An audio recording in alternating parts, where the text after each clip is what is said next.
So, mind and life and physicality and life and all these things seem to bother people a lot. And the first couple of questions is related to the past because all the stuff that we carry, all the stuff that we go through, all the stuff that bothers us usually happens in the past and then the mind carries and links to it. Okay, so the first three questions is actually in that category. So I'll repeat the questions here, translate them in English, and then we'll go through some answers and some possible explanations of what can be done in situations like that, especially with people not really knowing and not really understanding how mental things and subconscious works.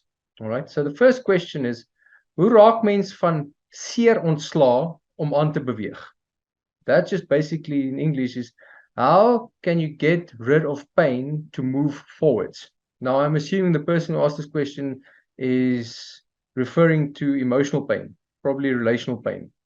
I don't think it was physical pain. Then the next question was how to forget the past and just to process it. So also want to move on from the past, want to learn how to process it. And the third question was, ek sukkel om my man se dood te verwerk.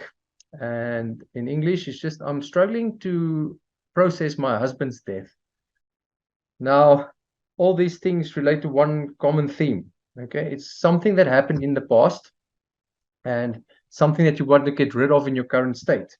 Because the past thing that happened in your current state is affecting you, and now you want to get rid of it. Whether that is the death of your husband, whether that is pain of the past, whether that is relational issues or emotional issues. All right. So trying to get rid of it is not really the conducive way to growth because you can't really get rid of your past.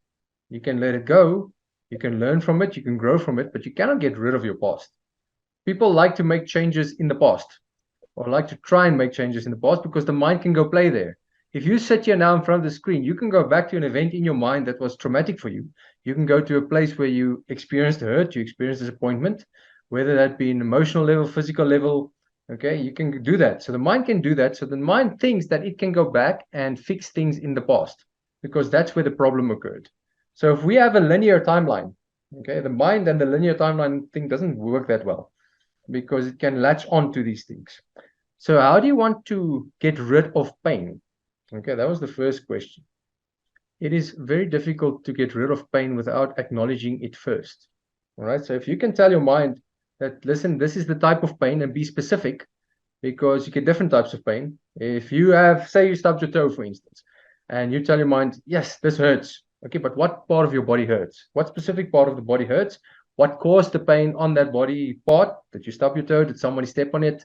So you must first acknowledge the specific pain that you've got. Because if you can acknowledge the specific pain that you've got, the mind can start making sense of it. Okay? And then to move on from that pain.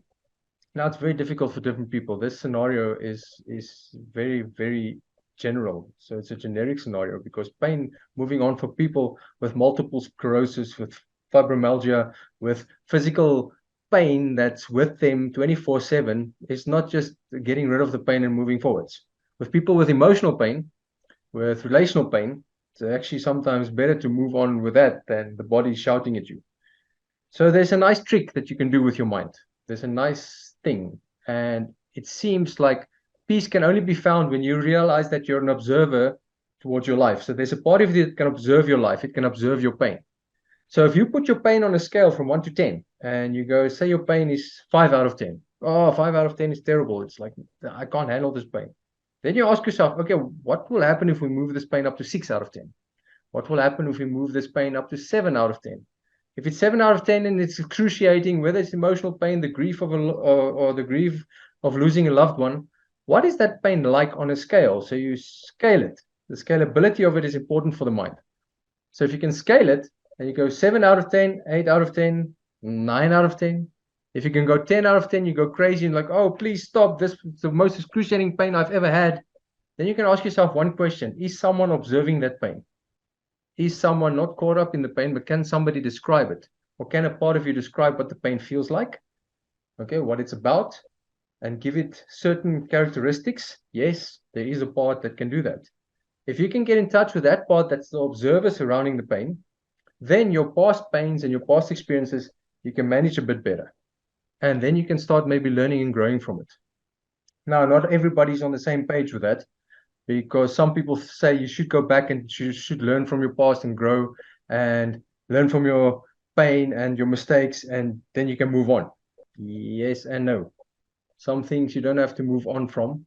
Some things you just can accept the scar and carry on. You don't have to learn and grow from them. The mind wants to get attached to that, and the ego wants to get attached to that because it's sensationalism. If you get stuck in a little thing called pain and you go and you just play with it over and over again, your subconscious mind is going to find it very, very entertaining, especially if you put the ego in there. Okay, so if you can, some things you can let go, and some things you can just admit that it was a scar. And ironically enough, this week's been rough with that regard, because on Monday I had a client who spoke about a miscarriage in their marriage, and he was sitting with the baby girl for an hour, sitting with the body in hospital in a totally dazed state because he couldn't understand what happened. And then, ironically enough, just after that, someone I know personally experienced the same thing happening to them last week. And that's a rough theme, because that's the type of pain that you just, to move on from that pain, sure, that's going to be a difficult thing. But to accept what that is and to observe what that is, and as you go through that, that's going to be a different story. But to just let go on, learn from that, because what is there to learn from that? On a very, very deep spiritual level, I don't know if you guys ever um, uh, read Many Lives, Many Masters with Brian Weiss. He also had another book, I think, I can't remember what the other book's name was, but in this book, and in this person he was handling, he started using hypnotherapy or hypnosis. And he started jumping between past lives with this woman. But in between the past lives, there was a gap that they call life between life. And this gap is very weird, especially if you work in that realm. That life between life thing that she experienced, she spoke to some of his guides, the doctor's guides. And ironically enough, this doctor also lost a child to miscarriage. The baby was born, I think the baby only lasted a couple of hours. Well, not miscarriage, the baby died after birth.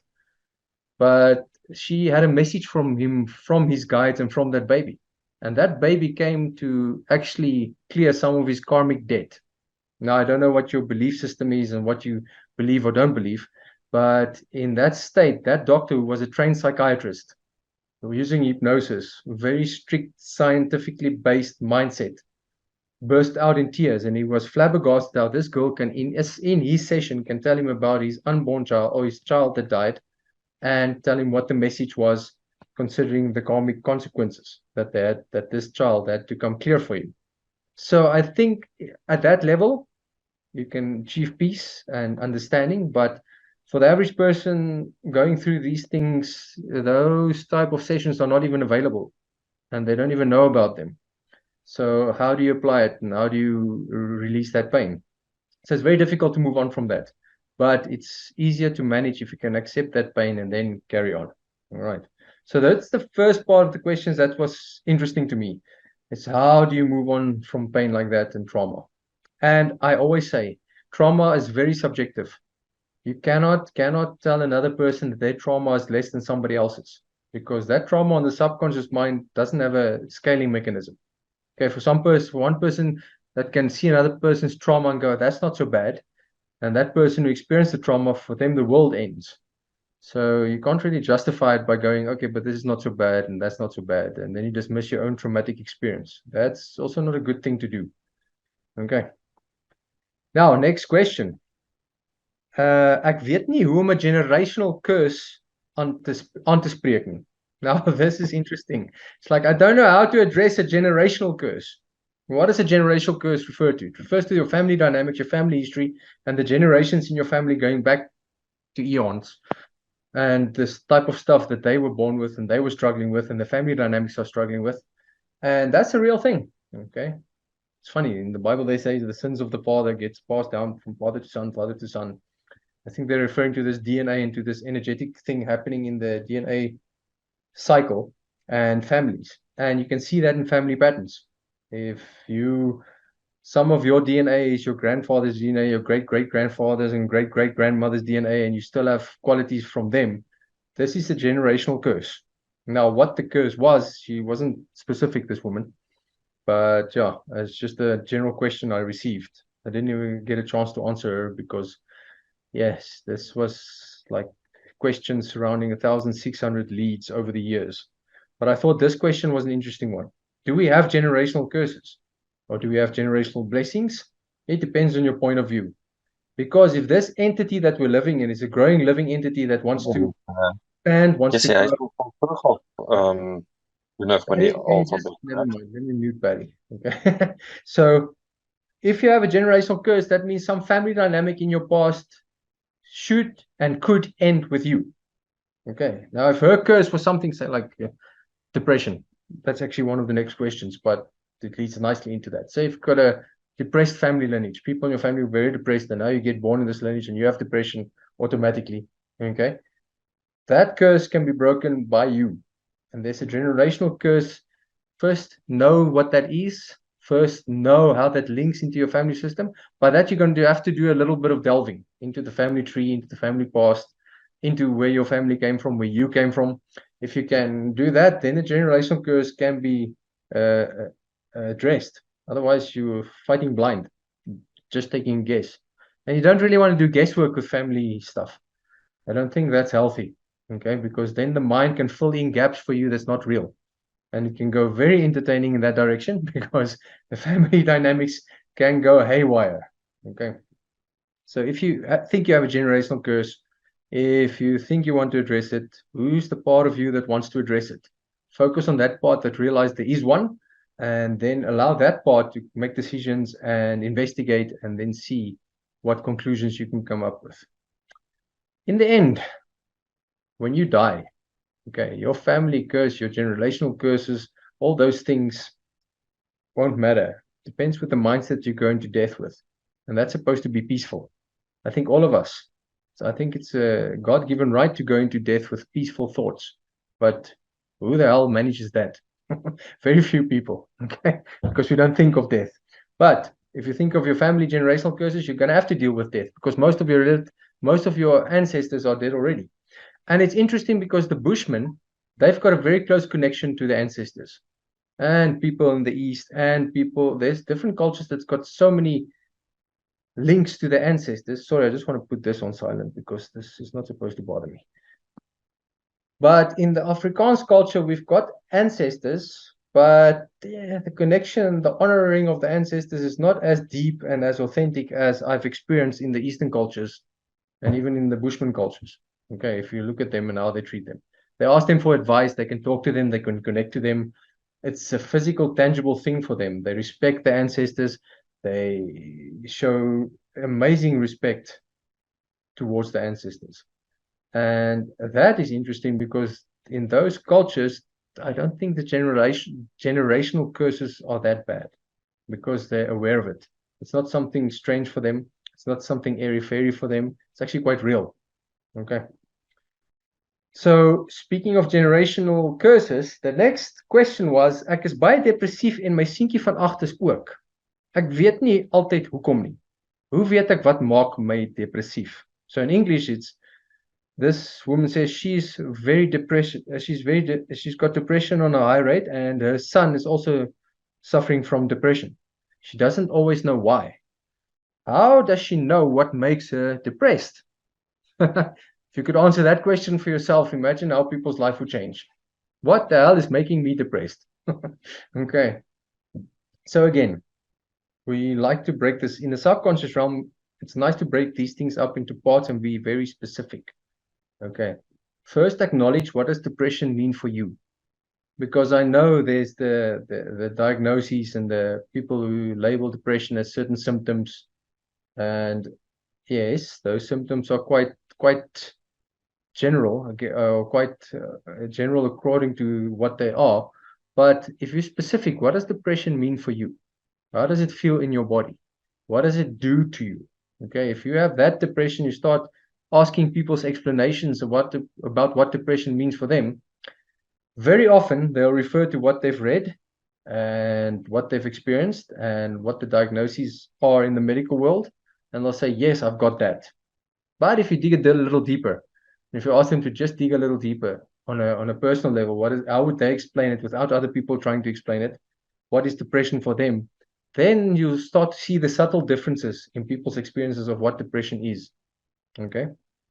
And she asked, a son of 8 is also depressed. Now, if you learn 95% of your emotional coping skills, actually more than your emotional coping skills, just your logical skills, up to the age of 7, and your subconscious is really available for suggestions, and your parent is suffering from depression, what are you going to pick up to that age? So that's why a boy of 8 years old, what's he going to pick up? What are the habits? What are the words? What are the actions?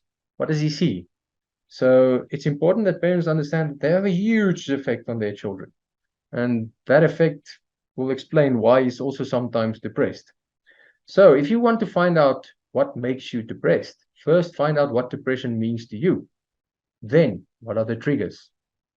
Most of the time, it is a value system disconnect that makes us depressed. Okay, because if you've got a strong value system surrounding things, how you would like to live your life, how you would like to engage with life, and you negate that, and you follow somebody else's path, follow somebody else's thought process, follow somebody else's value, or climb into somebody else's value system, that's like trying to fit a little rectangle in a little square that's this size, and you're trying to force the rectangle into that square.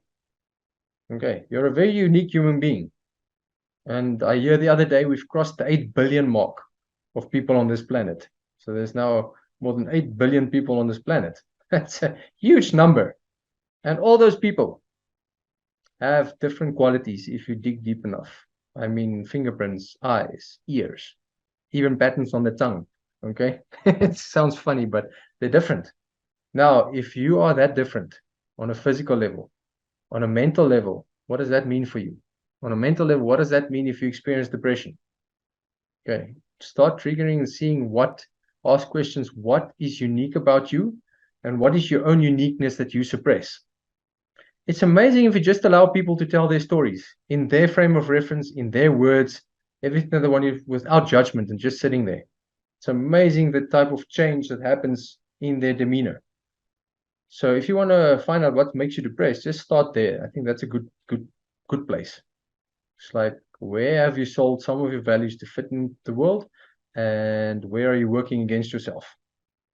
That's a rough journey to take, but it's a worthwhile journey. All right. Next question. Patterns. Okay, so in Afrikaans, this question was, hoe breek ek 'n patroon van alkoholmisbruik en aggressie? So how do I break a pattern of alcohol abuse and aggression? How did you build the pattern in the first place? You should ask yourself. Maybe not ask how do you break the pattern, is ask what actions led you to build these patterns in the first place. Because there's a thing called neuroplasticity where the brain changes and the brain reshapes itself up to the day you die. Okay, well, depending, of course, what you've got. Like people with dementia and Alzheimer's and those things, their brain is not that functional anymore. But if you're relatively normal, okay, and your brain is growing and it's got the necessary stimulation, foods, and fuel that it needs, then your brain will change. So that means you've got different patterns in your brain that changes. So what built those patterns of aggression and alcohol abuse? All right. Now, some people can have a drink and leave it. Other people will have one drink and the addiction pattern will kick in and the addiction gene will kick in and they won't be able to stop. How do you know if you've got it? That's the risk factor. You don't. We don't. Okay, people don't know if they have an addictive gene or not, but that's the danger and that's the risk. So if there's a pattern that you would like to break, first try and establish what built that pattern. It's a good place to start. Okay, because if you want to break down a house, you can just smash it. But if you want to break patterns that's in the brain that started, that's quite complex as those neurons form around new thoughts, it's actually amazing to witness because they look like little octopus feet. And then when a thought is created, those little octopus feet join each other and they become stronger the more you focus on the thing that you're focusing on. So those are physical patterns and physical changes in the brain that happens.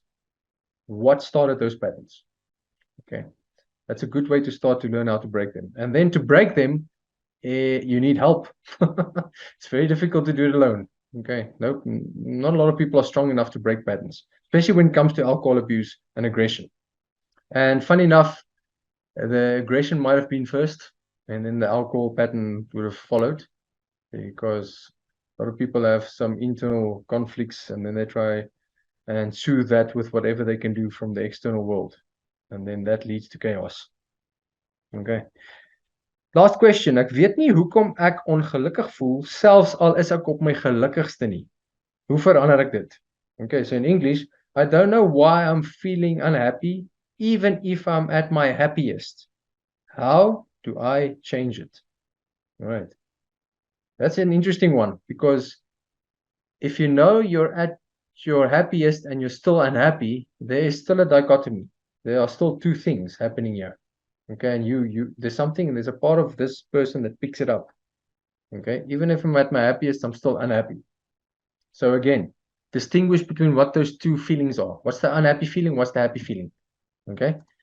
If you can find a distinction between those two, that means there's hope. That means you can still apply the dualistic principle to this existence, because what happens on the one side must happen on the other side. Right? And it even goes that far. If something negative is created, if something positive is created, created. If something positive is created, something negative pops up always. So if there's a part that feels unhappy while you're still experiencing happiness, that's just a push-pull within yourself. Now, what is the part that's doing the pushing and the pulling? In a universal mind, okay, if you take your mind bigger and you go, okay, but show me, what is doing the pushing and the pulling? What do these things look like? What do they feel like? Are they even human? Do they have human characteristics? What do I look like when I feel unhappy? What do I look like when I feel happy? What do I experience? What do my cells experience? You start questioning it. Okay. And it's funny because happiness, very, very subjective as well. What does happiness mean for people? It's a big question I've struggled with, and I still am, because it's like, how can you find happiness? And happiness is not something you can find. It's mostly a state of being for people. But that state of being, I think, is easily achieved if you understand there's a bigger part of your existence than just this physical body. It's going beyond this physical body, going beyond the mind. There's a tangible essence that you can pick up. And that essence is funny to explain, because once you've experienced it, how do you explain it with words? Very difficult to explain in language. I think people have tried for millennia to do that. Explain what that tangible connection is to the universe. And the best word to explain that is awareness. So if you're unhappy or you're happy, there's an awareness behind it. What is that awareness part of you as a human being? What gives you the ability to be aware? Okay. That's a nice thing to do.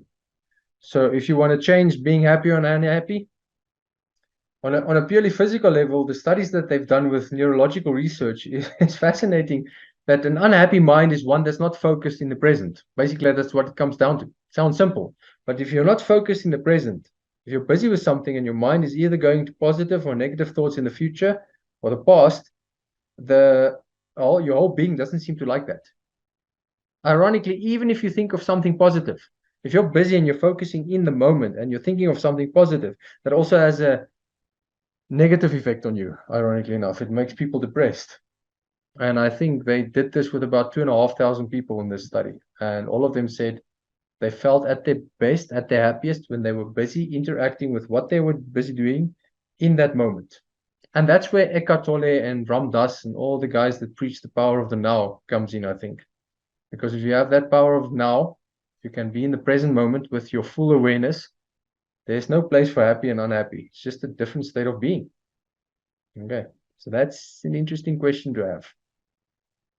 So those were the questions, and our half an hour is up already. Time flies. Okay, usually this is only like half an hour to 40 minutes. So I'm opening up the floor for some questions if you have any. You can either unmute yourself or you can type it in the chat box. Or if you wanted to have any other, maybe another explanation or understanding of any of our other previous questions. But basically, these are all things that most of us struggle with.